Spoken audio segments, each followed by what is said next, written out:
Now on CoastTV News. A 30,000-gallon spill. Take steps to prevent this in the future. The cause and the reaction from those in town. Polar plunge canceled. As business owners, we look forward to this. But some events continue and there are still ways you can participate. Could the snow scare turn into a rain letdown? Details on that coming up. This is CoastTV News at 6. 30,000 gallons of partially treated sewage water overflowed into the Indian River. Good evening. I'm Christina Robertis in for Madeline. And I'm Charlie Sakaitis. Welcome to our News at 6. Our top story tonight is a massive sewage spill in Millsboro. According to DENREC, the Millsboro wastewater treatment facility treats on average more than 1 million gallons of wastewater per day, and at least 30,000 gallons of that went into the Indian River with bacteria still in the water. Coast TV reporter Brandon Ferguson live in Millsboro now. Brandon, the town of Millsboro says they know why the spill happened. Christina, Millsboro town manager Jamie Burke says a bad pump inside the facility is to blame for the 30,000 gallons of bacteria water that ended up on the land behind the facility and some even in the Indian River. Some people we spoke to in Millsboro today think it might be time for an upgrade of the wastewater treatment facility. 30,000 gallons of bacteria-filled sewage water overflowing into the Indian River. It's absolutely terrible that this happened.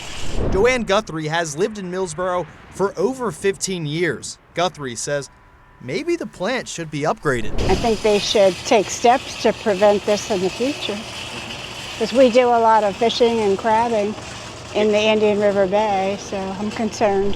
Town manager Jamie Burke says with the recent blizzard, the wastewater treatment's filters cannot keep up with all of the extra fresh water. A pump failed to operate, allowing an unknown quantity of up to 30,000 gallons of water to be released on the plant grounds and into the Indian River. The last time a spill of this magnitude happened was in January, where 25,000 gallons of water leaked into the Indian River, causing for a 21-day ban of all shellfish harvesting to allow for a natural cleanse of the water.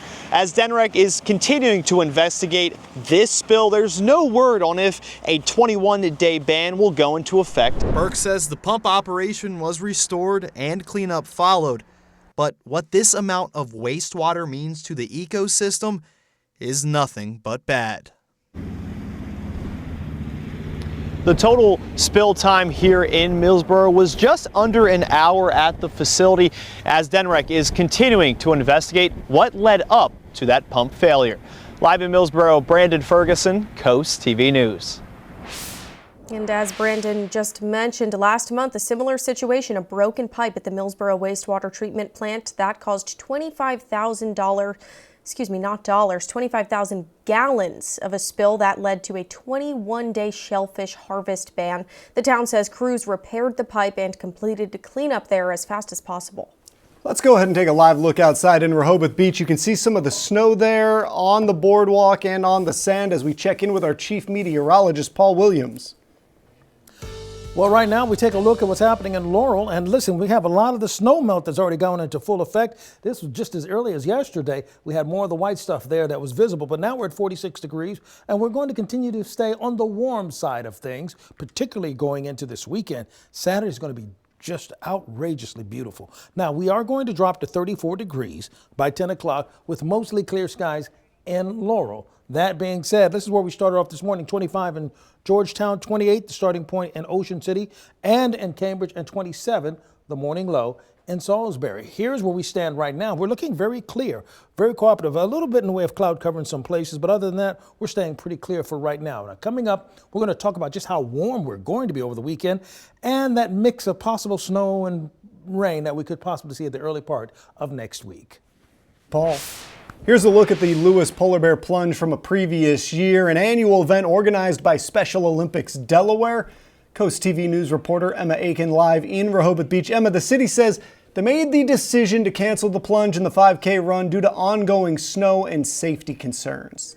There's always going to be a point in your life Charlie, take a look at the boardwalk here.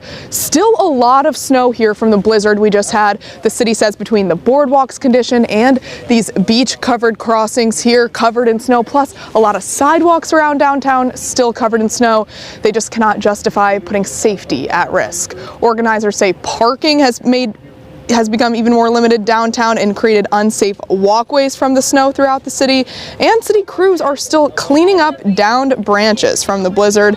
Gadgets owner Stephen Fallon says it's unfortunate, especially because the events were already postponed in February because of Mother Nature.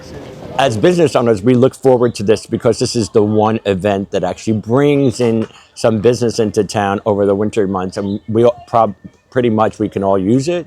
Because of besides this, the weather overall this year has been like disastrous. Organizers are encouraging people to still take part in a virtual polar plunge, whether it be jumping in the snow, pouring water on you, water balloons, and send in pictures and videos online to keep the spirit alive. Reporting live here in Rehoboth Beach tonight, Emma Aiken, Coast TV News. This brings us to our Coast TV poll. We want to know, does canceling the polar plunge, what does that mean for winter in Rehoboth? Let's look at the results. 25% say a slower season, 5% say needed break, but 70% say it means a safer weekend, and that is really why they canceled the event. And if you want to go vote, you can do that right now. You could also leave us a comment at coasttv.com or use our mobile app, and we'll show you updated results tonight on Coast TV News at 11. Delaware is trying to open the door for more affordable housing in the state. The State Housing Authority picked 8 municipalities and Sussex County for a new zoning and land reform pilot program. The agency says planning consultants will offer free help to modernize local zoning codes and land use policies. State leaders say that the goal is to increase the variety of housing types while easing the affordability crunch in Delaware. Large events in Ocean City bring in thousands of people and cars, but that also leads people to break the parking rules. The town is now increasing parking fines during those special events from $50 to $100. According to the town, the change was made to encourage compliance, but some people argue it's not a good look for the town. You don't want all your money going to parking fines. You want your money going to the businesses and support the businesses down here that need the money.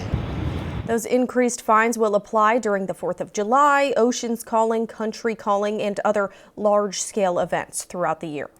Staying in Ocean City, Beach Heroes cleanup dates were announced today on March 3rd at DE Lazy Lizard Bayside Lot, on March 10th at the Municipal Lot on 4th Street and Baltimore Avenue. March 17th, cleanup will be on 49th Street, the Oceanside Ocean Pines Lot. All dates are from 9 a.m. to 10 a.m. Ocean City has more dates posted online. Demolition is underway at the South Fire Station in Ocean Pines. The Ocean Pines Association says that work began yesterday, and last week perimeter fencing was put up. According to the association, the new station was approved in January, but it's not expected to be complete for another 60 weeks or so. The association says a groundbreaking will be held in March. Snow is still covering parts of Sussex County, and crews say that they are still cleaning up the damage that was left behind. They say that every situation's different. Some trees can be cut down in minutes. Some have to be cut down piece by piece, especially if they're right next to a home. Crews say they've been swamped with work and have gotten at least 100 calls. Our phone hasn't stopped ringing since Sunday night. I had to turn calls away because people were like, I need to be able to get to work tomorrow, and I'm like, my list is 20 people long ahead of you, so I don't know if I'll be able to do it in time. Busy, busy. Experts say the danger isn't over. Melting and refreezing, that can weaken branches even more, meaning some trees could still come down days after the storm. And we are just getting started this evening. Delaware State Park fee changes, the new rates you can expect starting Sunday. And we are expecting much warmer weather over the weekend. But first, there's history, charity, and poetry events this weekend. Up next on Coast TV News, a look at the cool things to do. We're back in 60 seconds. This is Coast TV News at 6. If you were mentally preparing to jump into ice-cold ocean water this weekend, you're off the hook. The Lewis Polar Bear Plunge has been canceled. But don't pack it in just yet. Still a lot of ways to support Special Olympics Delaware and plenty happening along the coast. Here's Coast TV's Christina DeRobertis with your cool things to do. So you won't be running into the ocean with 20,000 people this weekend, but the Lewis Polar Bear Plunge is still bringing the fun. Saturday in Rehoboth, there's fire and ice at Atlantic Sands and a chili contest in the afternoon. And then you can do your own icy challenge at home. You can jump in the snow, you can dump a bucket of water over your head, however brave you're feeling. It's all to support Special Olympics Delaware. But if you'd rather stay dry, you can help stitch a piece of history. The Daughters of the American Revolution inviting the public to the historic Mall House in Lewis to help sew Delaware's panel for a nationwide exhibit honoring the original 13 colonies. That's happening Saturday from 10 to 4. Here's a heads up, the point at Cape Henlopen State Park closes on Sunday for nesting season, so Saturday's Get the Point Beach Walk at 11, hosted by the Seaside Nature Center, is basically your last chance to check out the point until next winter. Beer lovers, Dogfish Head Brewing and Eats is hosting a Craft Brewing Hall of Fame watch party at 3 on Saturday. They'll be live streaming the inductions because the founder of Dogfish Head is among the nominees. Or if poetry is your thing, Camp Rehoboth Theater Company has a poetry jam Saturday at 3 at the Camp Rehoboth Community Center. Tickets are $20. For event details, tickets, and more, just head over to coasttv.com and click on Cool Things to Do. And coming up next, Paul Williams is in our Coast TV First Alert Weather Center. He's got your full forecast right after this. Thanks to much warmer weather we anticipate over the weekend, looks like we'll get a chance to melt a little more of this stuff away and to give us a chance to kind of just catch our breath from the blizzard of 2026, right? We're at 36 degrees in Rehoboth at this present time. We're going to drop down to 34 as early as 9 o'clock with a few scattered clouds in place, but we're not expecting it to become cloudy overnight. We're going to see a bit of clearing that will occur. Now, currently, if you take a peek at what's happening with our live radar, we've had a couple of sprinkles here or there, but for the most part, we're staying plainly clear for the most part. It's a light work day, and I'm okay with that because we put in enough hours during that blizzard, all of us, right? Whether you're shoveling it or forecasting it, right? So we are warmer. We're up to like 5 degrees warmer now than we were just 24 hours ago for Salisbury as well as Cambridge, and we're expecting overnight lows to just barely go under the radar as far as the freezing level is concerned. About 30 in Redden as well as Georgetown, 29 in Seaford, 33 in Lewis, Rehoboth, as well as Bethany Beach. Saturday, we're going to have temperatures approaching the 50-degree mark for the beaches, okay? So we're talking about Chincoteague, Ocean City, Rehoboth Beach. We may have a little bit of fog, actually, for us in Lewis, with the winds pushing out of the southwest at about 5 miles per hour. Not a problem, just a little bit of a mucky start to the day because we're looking for widespread cloud cover across the entire Delmarva Peninsula for Saturday at about 6:30, but then it lifts pretty quickly. We're going to get a chance to enjoy so much sunshine that we're going to go clock 60. Look at this, 60 in Millsboro. They're going to be lagging behind a little bit here in Selbyville. That may change, but we're looking at overall basically 60s for the inland areas. A bit cooler for us along the coast because we're going to have the cloud cover there. Now, Sunday morning at 7 o'clock in the morning, we'll start seeing a little rain creep its way from the north to the south. Now, that pink stuff you see at the top of your screen that just flared across, that's freezing rain or sleet. Best case scenario, but the snow is actually carrying over well to our north and out of the way. Now the winds will be coming out of the northeast, so we'll keep a close eye on how that meshes together, but for the most part, it doesn't look like a major snow event at all, okay? We're not calling for a yellow alert day or a red alert day, just to kind of give you a hint as to where our head is at. That being said, going up along the coast, we're looking for 43 on Sunday, 33 on Monday, well above freezing for Sunday. Same holds true for us for Sunday in Lewis, 50, and then we'll drop down to 35. Monday's when that cold air comes in and really grips things, but we have a minor snow threat, not a major one. For us, we're in the green here for the most part. And here's a look at what we're expecting as we go into Tuesday morning. Tuesday, we're looking at widespread rain over our neck of the woods, not necessarily concerned about snow. And even after that happens, we're going to go and careen into a well above the norm type of a weather pattern for the entire East Coast. So we're going to share the wealth with everybody on this side of the country. Here's a look at your 7-day forecast. I mean, just kind of took snow out of the way on Monday, and we just concentrated primarily on Tuesday. All right, thanks, Paul. Starting Sunday, it's going to cost more to get into Delaware state parks. At ocean parks like Cape Henlopen, the in-state daily fee is going from $5 to $10. The out-of-state rate is doubling from $10 to $20. The fee hikes also apply to inland parks, annual passes, and senior lifetime passes. Denrec says this is the first increase in 10 years and that park users will help fund about 65% of operations and maintenance. However, not everyone is convinced that the state is making the right move here. Doubling is not fair. Could have been, if they raised it 10%, perfect. Doubling it is tough. Now, Denrec says the added revenue will help support maintenance, staffing, and other park operations as the state heads into the spring and summer season. At the Cape Henlopen State Park employees say that the entrances and parking areas are open. On your screen now, park staff say bike trails that are passable are shown in green. In pink is the Gordon's Pond Trail. Park staff say all other trails are not safely passable, but they're working to clear storm debris from the trail path. If you're on the job hunt, you can join us this weekend for the Delmarva Job Fair. Meet with dozens of employers. That's from 10 a.m. to 2 p.m. on Saturday. It's at the William C. Jason Technology Center at Delaware Tech in Georgetown. You should bring your resume, and admission is free. Delmarva Sports Network from the Wawa Studio. Good evening, sports fans. It's playoff time on Delmarva, and tonight we start in the Free State. We've got a doubleheader at James M. Bennett High School in Class 3A East 2 on the girls' side. The Clippers welcome in Old Mill for the first round of the MPSSAA playoffs. The Clippers are 17-7 overall, ending their regular season with a bang, defeating Y-High 58-56.